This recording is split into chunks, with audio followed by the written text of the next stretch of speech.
नमस्कार, welcome. फाइनेंस.इन bye Rajesh Kumar के channel पे आपका स्वागत है। आज हम लोग रिस्क मैनेजमेंट के बारे में पढ़ेंगे। स्टॉक मार्केट में अक्सर आप सुनते होंगे लोगों को कहते हुए बहुत रिस्क है, स्टॉक मार्केट में बहुत रिस्क है। वीडियो 1 में हम लोगों ने रिस्क उसको डिस्कस किया। अभी हम लोग प्रॉपर ढंग से रिस्क को समझेंगे और रिस्क को समझना जरूरी इसलिए है कि अगर आप रिस्क को समझेंगे तभी आप स्टॉक मार्केट में बने रह सकते हैं। स्टॉक मार्केट में बने रहने के लिए रिस्क मैनेजमेंट करना बहुत जरूरी है और इसको अपने प्रायोरिटी पे रखें। वीडियो को ध्यान से देखें, मिनट बाय मिनट देखें, पूरे फोकस होकर तन्मयता से देखें। आपके स्टॉक मार्केट के जीवन में बहुत ज्यादा काम आने वाला है ये वीडियो। रिस्क मैनेजमेंट में आज हम लोग देखने वाले हैं protection of capital, crash, biggest risk in market, portfolio diversification, cash reserves, hedging, how to use SIP, how to average allocation of funds। देखिए, मार्केट में सक्सेसफुल वो नहीं है जो मार्केट में कैपिटल को नहीं बचा पाते हैं। मार्केट में ऐसी परिस्थितियां आती है जिन परिस्थितियों में आपको कैपिटल को बचाना या अपने कैपिटल से मुनाफा कमाना ये जरूरी होता है। आज जरूरी नहीं कि सिर्फ बढ़ते मार्केट में ही मुनाफा कमाया जाए, गिरते मार्केट में भी मुनाफा कमाना जरूरी होता है स्टॉक मार्केट में। अब समझिए कि अगर कोई कोविड टाइप क्रैश है, आपको आभास हो गया, तो आप अपना पोर्टफोलियो 50%, 75% बेच सकते हैं, कैश में आ सकते हैं और नीचे में गिरे हुए प्राइसेस में सेम स्टॉक्स को खरीद सकते हैं। तो आपको क्या हुआ? स्टॉक्स का क्वांटिटी में मुनाफा हुआ, आपके पास ज्यादा क्वांटिटी में स्टॉक्स आ गया। और जब कोविड में 2 साल के बाद या 1 साल के बाद ही मार्केट बहुत सुधर गया, तो जिन लोगों ने क्वांटिटी में मुनाफा कमा लिया था गिरते समय, उनको कितना फायदा होने वाला है। तो ये आपको समझना होगा। क्वालिटी ऑफ स्टॉक्स तो आपको सेलेक्ट करना ही है और गिरते मार्केट में क्वांटिटी ऑफ स्टॉक्स आपको बढ़ाना है। लॉन्ग टर्म स्ट्रेटजी जो इन्वेस्टिंग का होता है, उसमें कोई जरूरी नहीं है कि आप अगर 10 साल, 20 साल, 30 साल का आपका नजरिया है तो आप 30 साल तक लगातार स्टॉक में बने रहें। किसी भी क्रैश में, किसी भी वार लाइक सिचुएशन में आप जिस स्टॉक में आपका लॉन्ग टर्म नजरिया है, उसमें से कुछ परसेंट, 50%, 75% जरूरत के अनुसार आप बेच सकते हैं और फिर गिरे हुए प्राइसेस में आप ज्यादा क्वांटिटी में स्टॉक खरीद सकते हैं। Multi bagger stock selections. Multi bagger stock selections में क्या होता है कि कभी कभी आप मिड कैप या स्मॉल कैप के शेयर्स में भी पैसा लगाते हैं जो आपको लार्ज कैप से ज्यादा कम दिनों में रिटर्न देने का जिसमें एक्सपेक्टेशन होता है। लेकिन वैसे शेयर किसी खराब सिचुएशन में, वार लाइक सिचुएशन में, रिसेशन के टाइम में या कोविड टाइप जो सिचुएशन है उस टाइम में, या 2008 का जो प्राइम सब क्राइसिस था उस सिचुएशन में ज्यादा तेजी से गिरता है और ज्यादा परसेंटेज गिरता है। तो ऐसे समय में मल्टी बैगर स्टॉक्स या स्मॉल कैप स्टॉक्स या मिड कैप स्टॉक्स में आपको कुछ परसेंटेज बेच लेना है ताकि गिरे हुए प्राइसेस में आप ज्यादा क्वांटिटी में उस स्टॉक को खरीद सकें। 2008 सब प्राइम क्राइसिस और कोविड क्राइसिस हम लोगों ने वीडियो 1 में डिटेल में डिस्कस किया है, उसको जरूर देखें ताकि आप क्रैश को समझ सकेंगे और आपको समझ में आएगा कि क्रैश में क्या करना उचित होता है। रशिया यूक्रेन वार के समय 2023 में मार्केट 16,800 था। जनवरी 2024 में निफ्टी 21,130 रुपए आ गया, आप स्क्रीन पे देखें। फरवरी 2025 में निफ्टी 22,500 में आ गया। मतलब रशिया यूक्रेन का जो प्रभाव था मार्केट पे वो कुछ महीने ही रहा।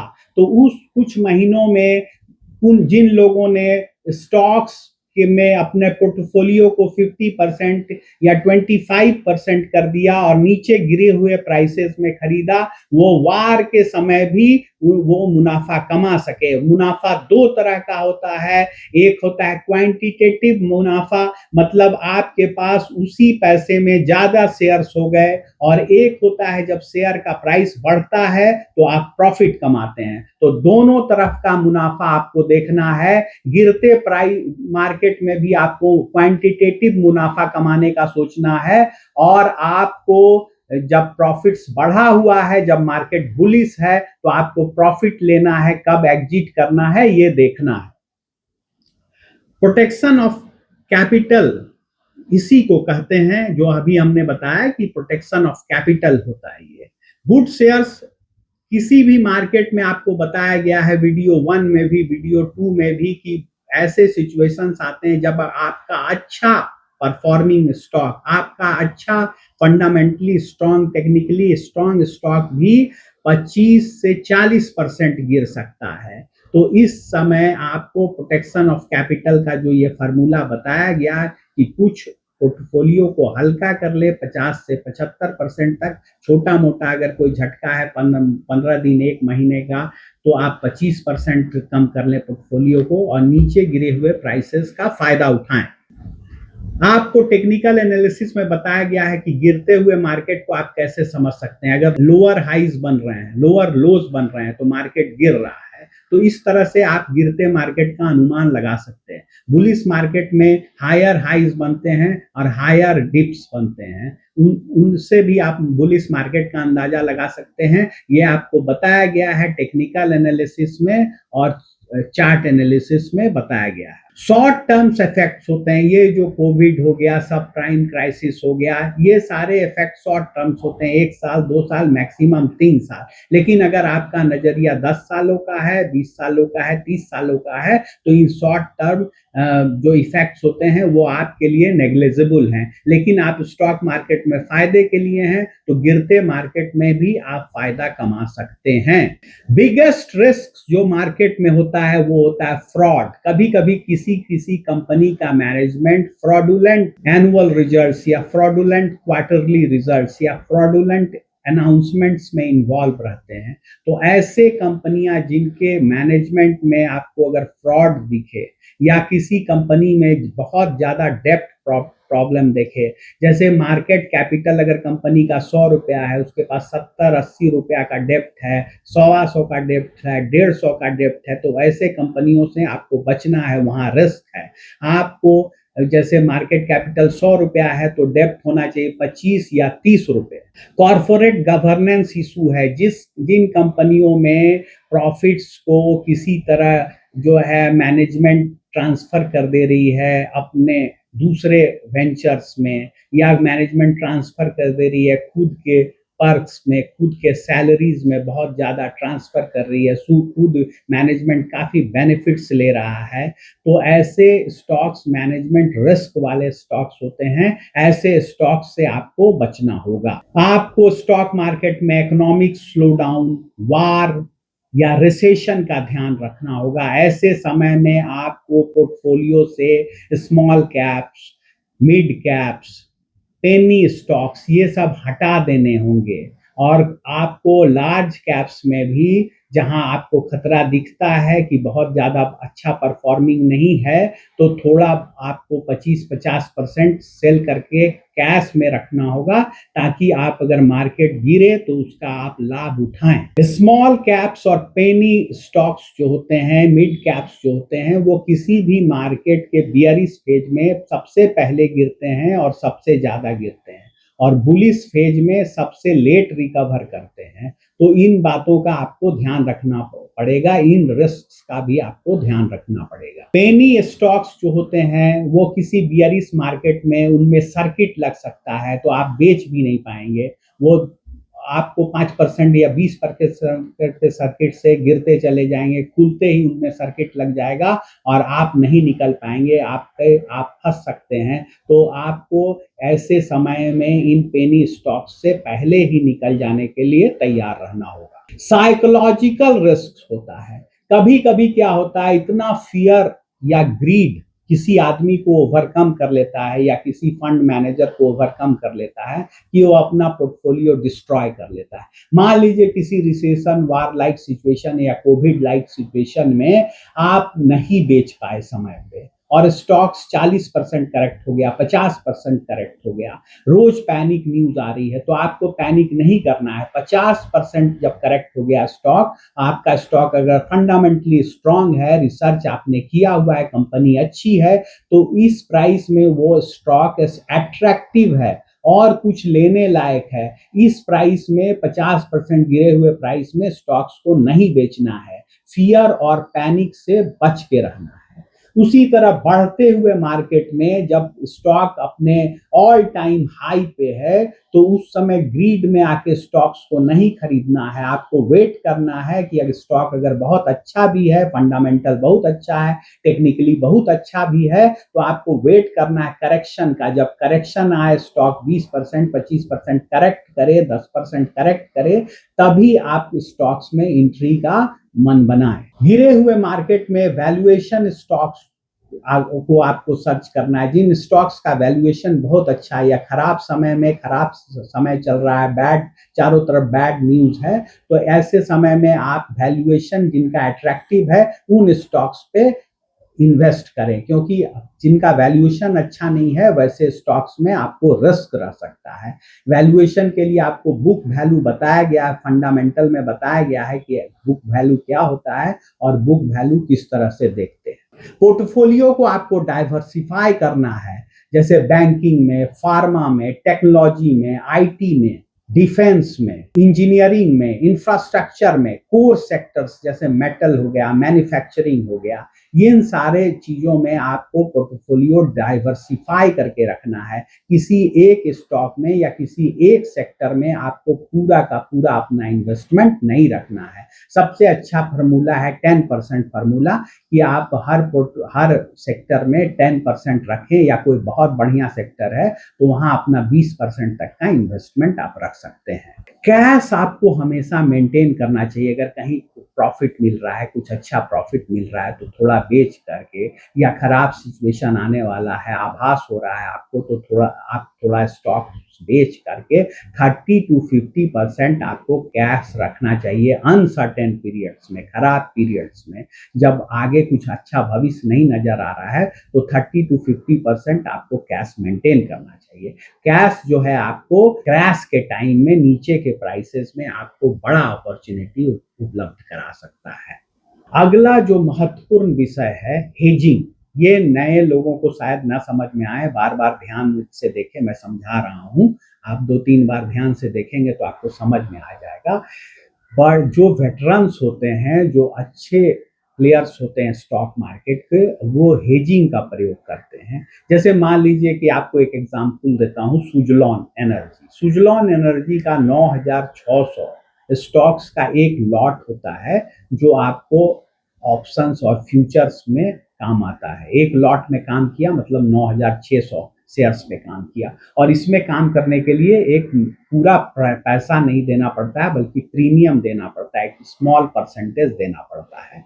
तो लोग क्या करते हैं, जैसे ऑप्शन, आपको ऑप्शन में अगर वो पुट किए अगर एक लॉट का, तो उसका मतलब हुआ कि एक लॉट शेयर उन्होंने एक फिक्स प्राइस में बेचने का कॉन्ट्रैक्ट कर लिया किसी से, कि महीने के एक्सपायरी पे इस प्राइस पे आपको मेरे से ये शेयर्स लेना होगा। अगर वो पर्सन नहीं लेता है तो उनको प्रीमियम के रूप में फायदा होता है। तो मान लीजिए कि मेरे पास होल्डिंग में एक लॉट शेयर है या 2 लॉट शेयर है सुजलॉन एनर्जी का, तो मैं क्या करूंगा, अगर मुझे लगेगा कि सुजलॉन एनर्जी गिरने वाला है, तो मैं पुट में एक लॉट या 2 लॉट मैं बेच दूंगा, पुट ले लूंगा। तो अगर स्टॉक गिर गया तो क्या हुआ कि मुझे फायदा हो गया, मेरे पास डिलीवरी है, मैं डिलीवरी लगा दूंगा। लेकिन अगर स्टॉक नहीं गिर गया, ऊपर चला गया, तो मुझे ज्यादा फायदा हुआ, और प्रीमियम के रूप में जहां मैंने पुट किया था वहां कम लॉस हुआ। इसी तरह पुट का उपयोग लोग जो है हेजिंग के लिए भी करते हैं। और कॉल कॉल का मतलब होता है शेयर खरीद लेना। अगर मुझे लग रहा है कि कोई शेयर जो है बढ़ सकता है, एक्सपेक्टेड है, और मेरे पास डिलीवरी है कि अगर गिर जाएगा तो मैं डिलीवरी लगा दूंगा, तो मैं क्या करूंगा, कॉल ले लूंगा। एक मान लीजिए सुजलॉन के ही केस में मुझे लगा बढ़ गया, तो मैंने एक लॉट या दो लॉट का कॉल ले लिया जितना डिलीवरी मेरे पास है। और अगर शेयर गिर गया तो मैंने डिलीवरी लगा दूंगा, और अगर शेयर बढ़ गया तो मेरा मुझे फायदा ज्यादा हुआ, और मेरा क्या हुआ, बढ़ने पे क्या हुआ, सिर्फ प्रीमियम का लॉस हुआ। तो इसको कहते हैं हेजिंग। इसको बार बार सुनेंगे तो आप समझ लेंगे, इसको पढ़े भी। पुट और कॉल क्या है इसको पढ़े। बाद में हम लोग एक वीडियो लाएंगे ट्रेडिंग पे, उसमें हम लोग डिटेल्स में आपको बताएंगे put call future and options. लेकिन कोई रॉकेट टेक्नोलॉजी नहीं है, आप थोड़ा सा ध्यान देंगे तो समझ सकते हैं। तो हेजिंग का भी उपयोग आप कर सकते हैं रिस्क मैनेजमेंट के लिए। स्क्रीन में आपको दिख रहा है पुट एंड कॉल। पुट में आपको फिक्स्ड लॉसेज स्क्रीन में बताया जा रहा है, कॉल में फिक्स्ड लॉसेज आपको बताया जा रहा है। ये लॉस होता है, प्रीमियम का लॉस होता है।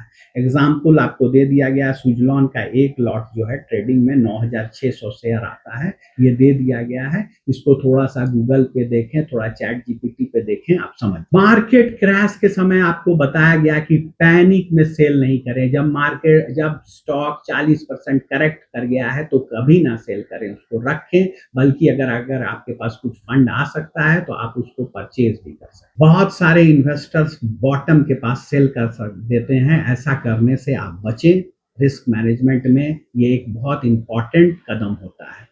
रिव्यू ऑफ फंडामेंटल्स, जब स्टॉक नीचे गिर रहा हो या खराब समय आने वाला है तो अपने पोर्टफोलियो के सारे स्टॉक्स का फंडामेंटल को बार बार देखें। अगर किसी का फंडामेंटल कमजोर है तो उसको गिरावट के पहले या खराब समय आने के पहले ही उसको बेच लें। आप गिरे हुए मार्केट में एसआईपी का भी यूज कर सकते हैं। जैसे आप सोच सकते हैं कि मार्केट गिरा हुआ है तो हेवी पैसा नहीं लगा के आप 10,000, 20,000, 50,000, 1,00,000 जो भी आपकी हैसियत है उस हैसियत से हर महीना इन्वेस्ट कर सकते हैं। तो इसमें क्या होगा कि आपका पैसा भी ज्यादा नहीं फंसेगा, और जब बुल रन आएगा तो आपको काफी ह्यूज प्रॉफिट में आप नजर आएंगे। बुरे समय में गिरे हुए मार्केट में आप फोकस करें वेरी स्ट्रॉन्ग कंपनीज में, लार्ज कैप कंपनीज में भी फोकस करें। जैसे हो गया, आपको कुछ एग्जांपल देता हूं, आरसीएफ हो गया, एशियन पेंट्स हो गया, इंडिगो हो गया, ओएफएसएस हो गया, अपार इंडस्ट्रीज हो गया, बीईएल हो गया।